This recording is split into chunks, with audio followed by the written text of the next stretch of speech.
নমস্কাৰ। এতিয়া সময় হৈছে আজি জ্যোতিৰ সৈতে কিছু নিৰিবিলি সময় কটোৱাৰ আৰু এটা নতুন কবিতালৈ মই জ্যোতি আপোনালোকক কাষ চাপিছোঁ। কবিতাটি মোলৈ প্ৰেৰণ কৰিছে সীমা কলিতাই।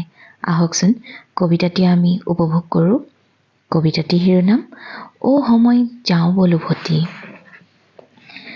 অ সময় যাওঁ বল উভতি তাহানিৰ দিনলৈ, য'ত লৰালিয়েও উমলিছিল খিলখিলাইছিল, প্ৰতিধ্বনিত সেউজীয়া পথাৰ আকাশ বতাহ, পৰ্বত পাহাৰৰ লগত উৰি ঘূৰি সাজিছিল বালিঘৰ, য'ত জীৱন যৌৱনে সানিছিল ৰং, হৈছিল মন উচাটন, অভিন্ন হৃদয়ত অভিন্ন মৰম, সম্পৰ্কত আত্মিক কথাবোৰ ভাবিলেইচোন হওঁ নষ্টালজিক।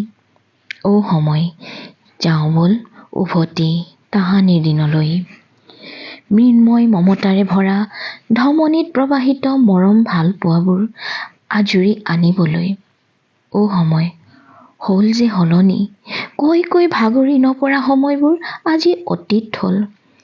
এই বিচিত্ৰ পৃথিৱীত আজি মাটিহীন হ'ল শুষ্ক হৃদয়, ৰামধেনু ৰং ম্লান হ'ল, সেউজীয়াবোৰ হ'ল অলিক সপোন। অ সময় দিবিনে বুটলি তাহানিৰ উল্লাস ভৰা স্মৃতিৰ সেই ছবিখন। ধন্যবাদ।